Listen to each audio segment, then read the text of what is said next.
Hello everyone, welcome back to my channel. Today, we are diving into a topic that is close to home to many of us. How to deal with someone who is emotionally immature. Whether it is a friend, a family member, or a colleague, these are interactions that can be very draining. But don't worry, I have got 10 strategies that will make you enjoy this particular session. Find a way of how to work with such people or how to maneuver when you encounter such individuals. So what is the topic of today? How to encounter, how to deal with people who are emotionally immature. Stick around for these 10 insights, and if you find them very interesting to you and it is working on your side, kindly come back, put it on the comment section, and I'll be glad to enjoy that you really like this session. My name is Kunguru87. Let's dive into it. Point number 1. How to deal with people who are emotionally immature. Point number 1. Recognize the signs of emotional immaturity. What am I talking about? First things first, you need to recognize the red flag. Many times it has been said that you cannot deal with something that you do not see.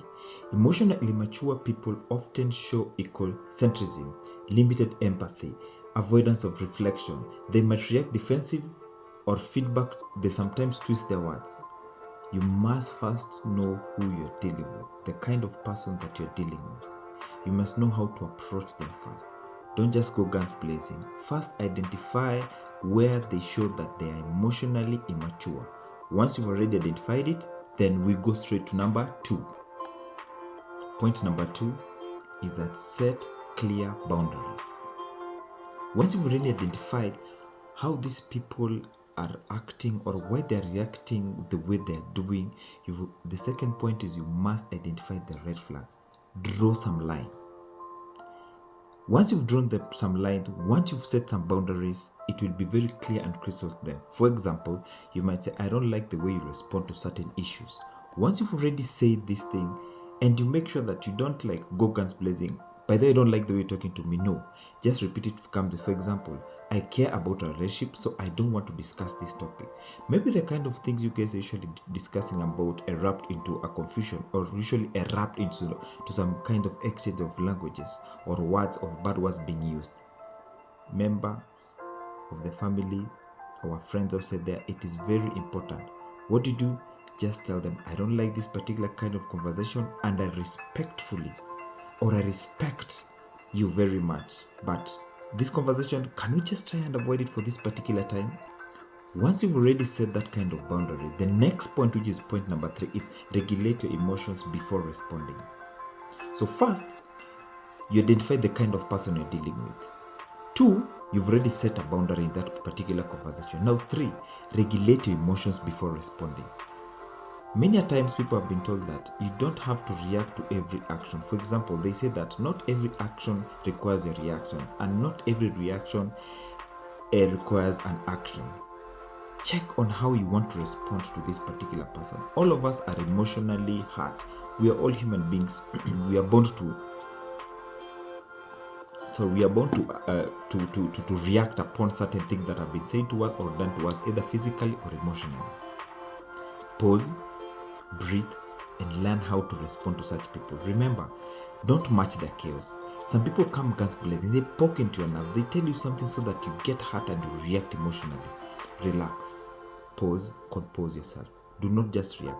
Remember, emotionally immature folks drive into reactions, so stay calm. They want you to feel the same feeling they're going through during that particular time. Relax and stay calm. Another point where some people usually miss is that keep the conversation factual. It's not many times I tell people, don't just argue because of arguing. Have an argument such that even if an individual comes and join you guys in your conversation,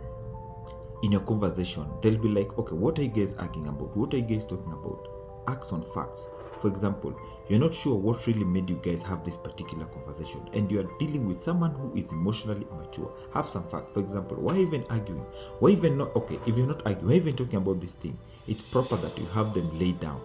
By the way, this and this and this and this is what you're talking about. Let's not deviate from whatever we're talking about. Let's not refer to the before. Let's not start guessing or assuming. This is what we are talking about. It's supposed to be, for example, you've not done a certain assignment that you're given at your workplace or in a business or in a family. Could you tell me what might have been the problem? Could you explain to me what made you not do? Stop bringing home issues into work-related issues, work-related issues into home issues or relationship-based issues. What I'm trying to say is avoid emotional deep dives. Stick to the logistics and keep it as short, as simple as possible. Vague enough. Don't just argue. Don't just defend. Explain. It just gives more ammo. Neutral phrases like "I think about it." Sometimes when someone is telling you and you're not sure of the response you're supposed to give, don't give an answer or a response in that particular time. This one drives us to point number 5. Point number 5 is that use the grey rock technique.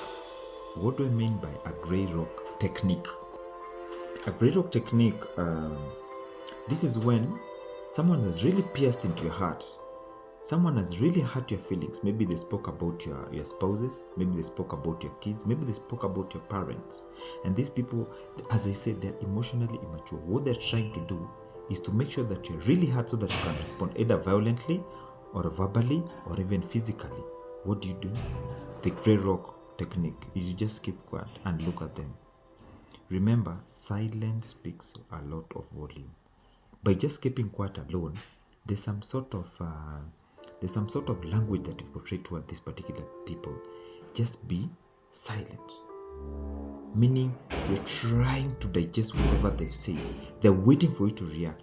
It's perfect manipulative or draining people. They protect the energy by not engaging deeply. Just keep quiet. They've hurt you, yes. I know you're about to react, but just keep quiet. Listen. Let them rant. After they finish ranting, this one brings us to point number 6. Don't take their behavior personally.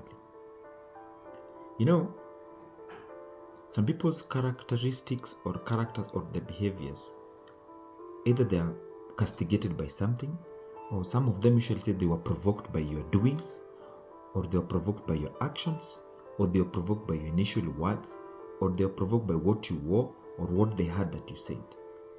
Many times I tell a lot of people, don't just speak whatever you hear outside there. It is good to hear it from the horse's mouth. Yes, you've heard it from the horse's mouth. It's good to seek clarification. Remember, assumption is the mother of all. Don't assume. Ask, Mr. So-and-so, Madam so-and-so, hey babe, I had ABCD. Do not take people's behavior to become yours. Just because someone told you ABCD was said against you or towards you, get to engage with this particular person on what was the context. What was the particular context? Was this individual lying? Was this individual joking? Was this in the midst of something else? Do not take behavioral responsibility. Do not make it someone else's behavior become part of it. Just because these people are emotionally immature doesn't mean you have to play their game. Doesn't mean you have to fit them. Remember, this is not a kid. It's only kids that you can go down to their level, resonate with them so that one way or another you'll find that their games are something that you can work with. It is very crucial that you remember immaturity stems from their own issue. They have their own personal issues they're going through. It's not yours. Don't personalize tantrums or silent treatments. Let them have their moment while you decide yours. Remember, one way of beating these people is first analyzing what their problems are.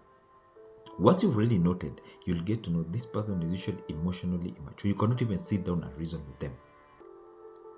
Another point is cultivate empathy without enabling those individuals to work out your game plan.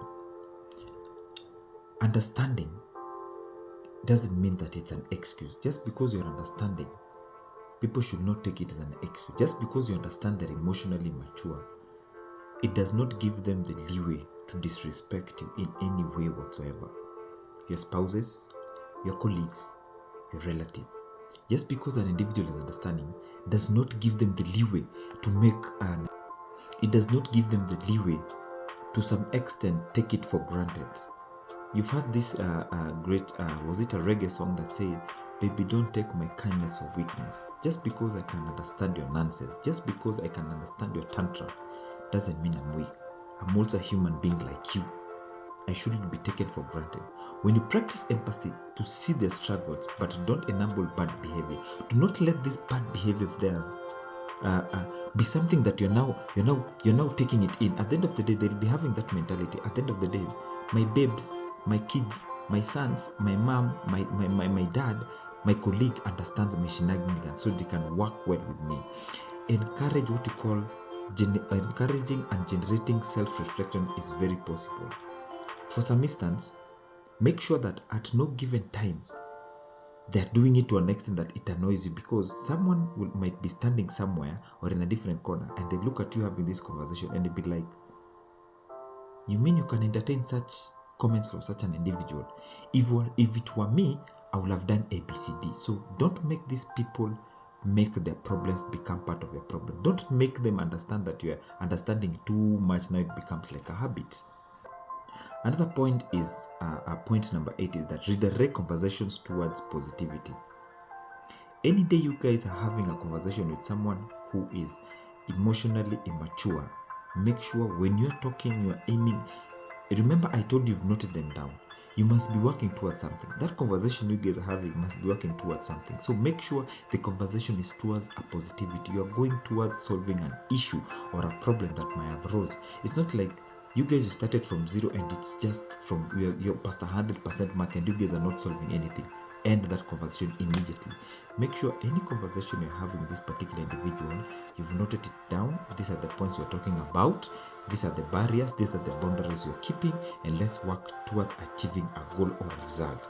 For example, this individual never did homework ABCD, an assignment ABCD, if it's a job related or if it's a spousal related. Once you've already identified why they never did it and they've given you the part of explanation, not an excuse, make sure you're working towards a solution, a positive outcome. Like, okay, I never did it because of ABCD, but tomorrow are you going to do it? Or when do you see it fit, you can find time to do it. Make sure you are having a communication headed towards a solution. Because if you're not heading toward the solution, you're worsening the problem or the situation at hand. Why are you guys having this conversation in the first place? Prioritizing our self-care and seeking support also is very, very important. Many times we find ourselves that we're having this conversation, but we're not recharging ourselves. We're not going and thinking about ourselves. We're only thinking about helping this particular individual. Ladies and gentlemen, people of the internet, for you are joining me for the first time, my name is Kunguru87. Welcome to the Surviving Mind series. Do you guys, for instance, or some instance, know there's some people that cannot be helped? There's some people that cannot even be assisted. Make sure that you regroup yourself. This individual who you know very well, they're emotionally immature. Regroup yourself. Remember, you're building your own relationship. You're building your own emotional, and these people are not mature enough to help you or help each other in this particular conversation. It is very vital when you're having this kind of conversation. Also think of yourself. Why it be that the shoe has been turned to the other feet, or you're in their position, would they have done the same?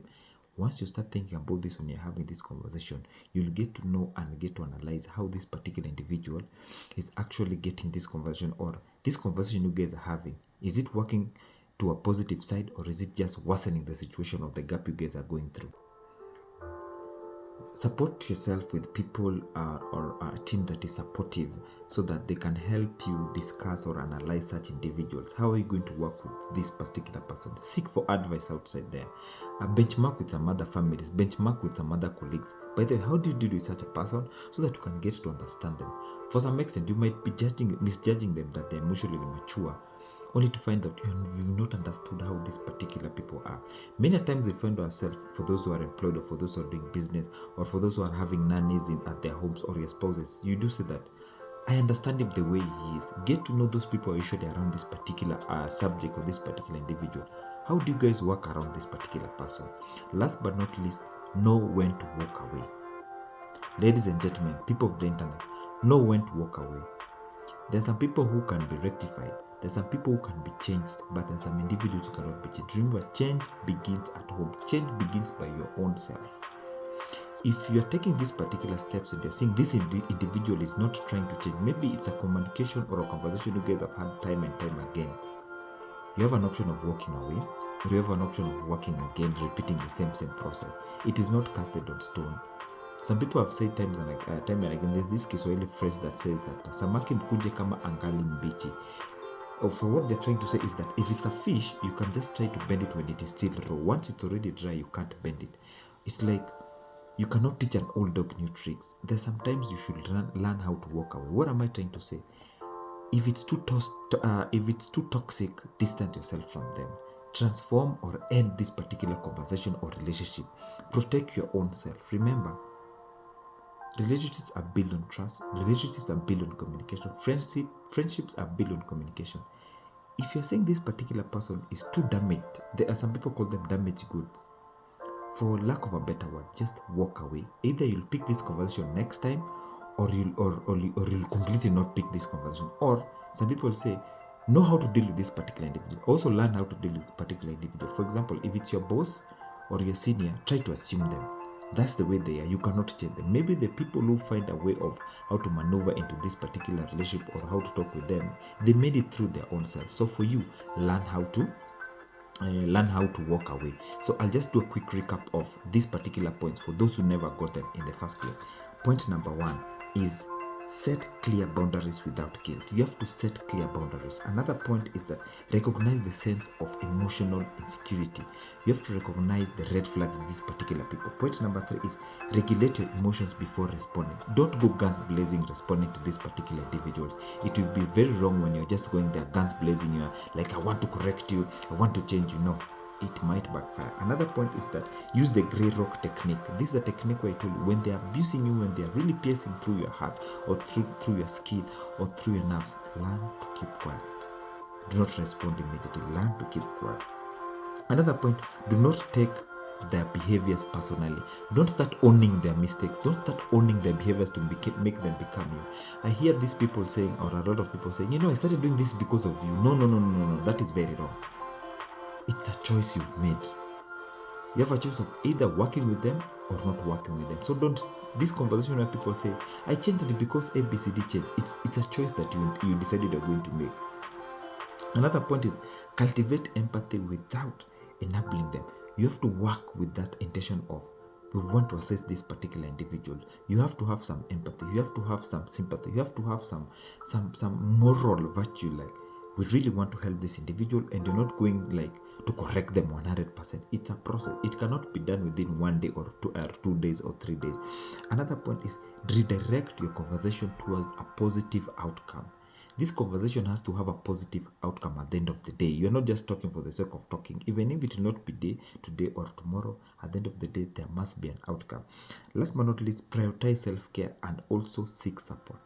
Your own self, you also have to think about yourself when you're having this particular conversation, not that particular individual. Last but not least, learn when to walk away. People of the internet, it is very, very funny when you're trying to help some people and you yourself have not found, you've not found a way out of this particular conversation or this particular person. If this person is too toxic enough, learn how to walk away peaceful without lifting a finger. If these 10 ways or if any of these particular ways has helped you, kindly share it in the comment section. I'm sure we'll meet in the second video. Thank you very much. Peace.